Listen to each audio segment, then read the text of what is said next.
Assalamualaikum warahmatullahi wabarakatuh.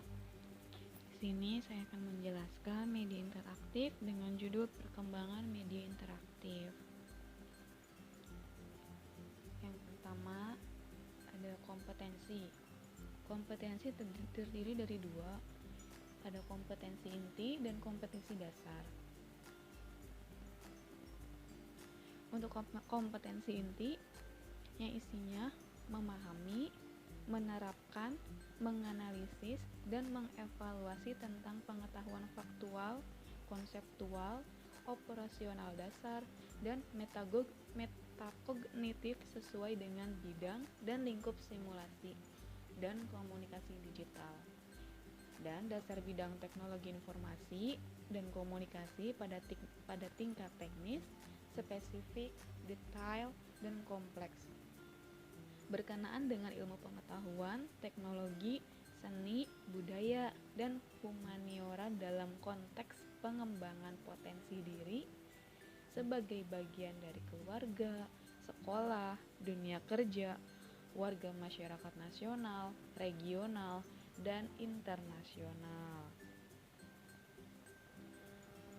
Untuk yang kedua, ada kompetensi dasar. Memiliki 3 poin. Yang pertama, memahami, mendesain atau merancang alur untuk multimedia interaktif berbasis halaman web dan media interaktif. Yang poin kedua, mendesain produk multimedia interaktif, dan yang terakhir mengevaluasi produk media interaktif. Selanjutnya, materi. Media interaktif itu apa sih? Media interaktif adalah alat bantu berbasis multimedia yang bisa menjabarkan pesan atau informasi dari guru ke siswa, yang dalam prosesnya terjadi komunikasi aktif dua arah antara multimedia dengan pengguna, atau tujuannya untuk mempermudah proses pembelajaran. Dan media interaktif itu juga terdiri dari dua.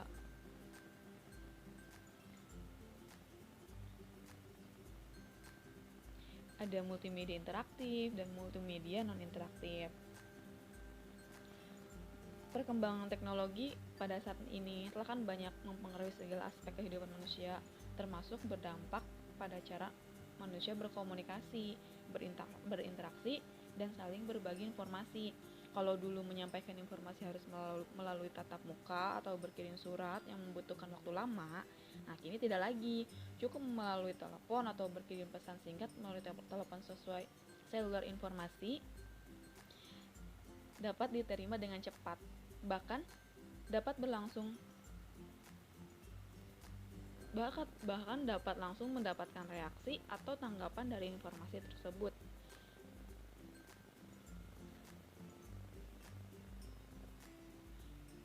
Pada saat ini juga media sebagai sarana dalam proses penyampaian informasi pun tambah berkembang ya. Sebelumnya media penyampaian informasi hanya berbentuk sederhana, misalnya hanya melalui tulisan atau suara saja. Namun kini kan telah mengalami perkembangan dengan hadirnya multimedia yang semakin mempermudahkan manusia dalam menyampaikan informasinya. Jika dilihat, multimedia adalah gabungan kata yang terdiri dari multi dan media. Multi berasal dari bahasa Latin, yang berarti banyak. Sedangkan media diartikan sebagai sarana atau sesuatu yang dimanfaatkan untuk menyampaikan informasi. Sehingga, multimedia merupakan sarana atau media penyampaian pesan yang menggabungkan berbagai bentuk atau elemen informasi, seperti teks, suara, grafik, animasi audio, dan interaktif. Multimedia interaktif. Multimedia interaktif merupakan bentuk media yang menggabungkan dan mensinergikan banyak unsur atau elemen, serta dilengkapi alat sebagai kontrol. Dengan demikian, pengguna dapat memilih proses selanjutnya secara aktif. Adapun unsur atau elemen yang digabungkan dalam multimedia interaktif antara lain teks sebagai media visual, unsur grafik yang juga berbentuk visual biasanya disajikan dalam bentuk gambar, diam, ataupun bergerak. Unsur audio atau suara atau segala hal yang dapat didengar biasanya digunakan untuk menyertakan media teks. Terakhir adalah interaktivitas. Interaktivitas bukanlah media, melainkan rancangan di balik program pada multimedia. Nah, untuk multimedia non-interaktif, seperti multimedia interaktif, multimedia non-interaktif juga menggabungkan unsur, mulai dari teks, audio, video, dan grafik. Namun, multimedia non-interaktif tidak disertai dengan alat sebagai kontrol atau kendali untuk memudahkan penggunanya, sehingga multimedia non-interaktif berjalan pasif dan penggunanya tidak bisa memilih atau menentukan media untuk proses atau selanjutnya. Sebab itu, multimedia non-interaktif berjalan dalam bentuk sekuensial atau berurutan. Biasanya, multimedia non-interaktif digunakan pada tayangan televisi atau dalam film. Jadi, penggunanya tidak bisa memberikan kontrol atau tidak bisa mengendalikan dan menentukan proses selanjutnya. Kenapa harus multimedia? Mengapa multimedia? Menurut riset Computer Technology Research atau CTR, manusia mampu mengingat 20% dari apa yang dilihatnya. Terus manusia mampu mengingat 30% dari yang dia dengar. Manusia mampu mengingat 50% dari yang didengar dan dilihat. Dan terakhir, manusia mampu mengingat 70% dari yang dilihat, didengar, dan dilakukan. Jadi, media interaktif ini sangat efektif. Software pembuatan media interaktif. Ini aplikasi online offline untuk membuat media interaktif. Software pembuatan media interaktif visual. Yang pertama ada Microsoft PowerPoint. Ini kan udah biasa ya, pasti pada bisa. Kemudian ada Google Slide, ada LibreOffice, ada Prezi yang saya gunakan ini. Kemudian ada Focus Sky, ada Video Scribe, ada Whiteboard FI, ada Go Animate,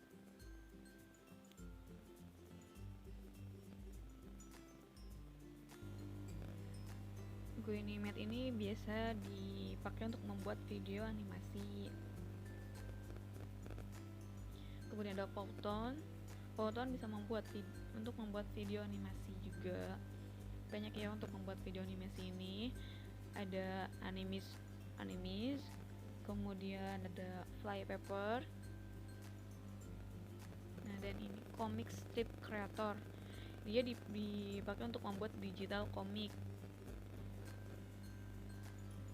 Clip Studio Paint Pro, dia juga sama untuk komik. Ada Comipo, ada Canva, ini untuk membuat infografik dan poster. Ada desain cap juga.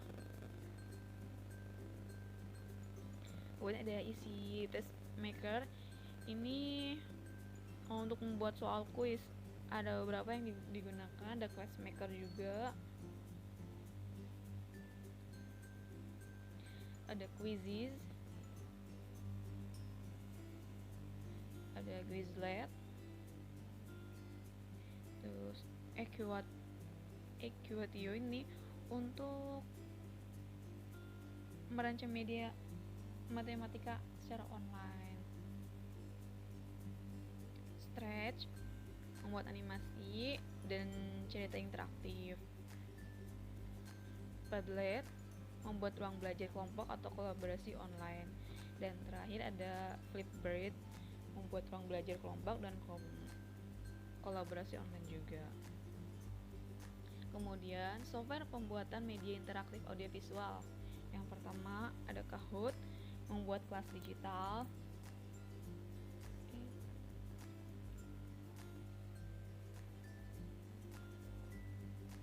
Kemudian ada Google Classroom, ada Microsoft Teams, LMS Canvas, Quora, Zoom,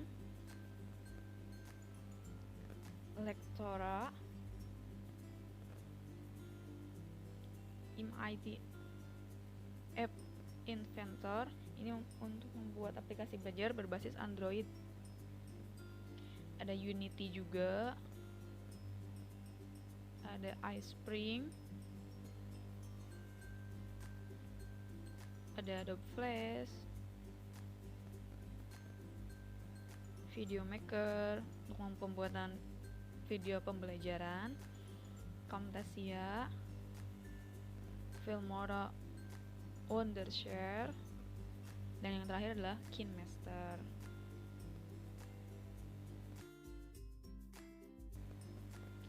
Pengembangan multimedia.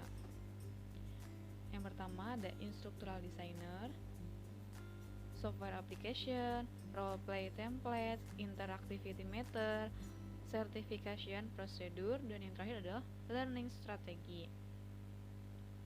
Yang kedua adalah bidang Art Designer.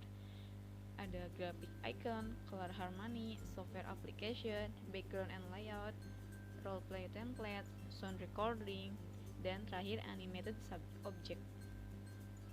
Kemudian bidang Software Engineer, ada Development Process, Development Tools, Code Development, Software Testing, dan Software Maintenance.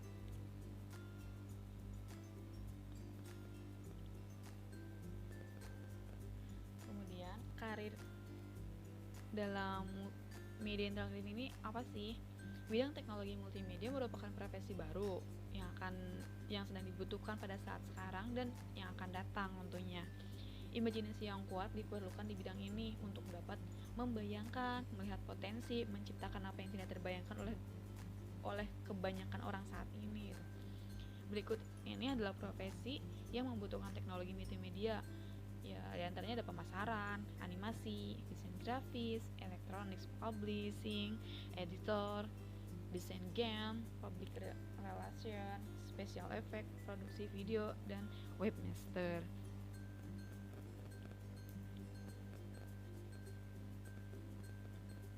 Dan daftar pustakanya yang saya buat dalam pembuatan media interaktif dengan judul Perkembangan Media Interaktif, yaitu ada dari dunia pendidikan, ada Garuda Cyber, ada SMK Indonesia 1, Guru Digital, dan Slide Player. Sekian presentasi dari saya tentang penjelasan perkembangan media interaktif. Semoga bermanfaat. Mohon maaf apabila ada kesalahan kata selama saya melakukan presentasi ini. Akhir kata, Assalamualaikum warahmatullahi wabarakatuh.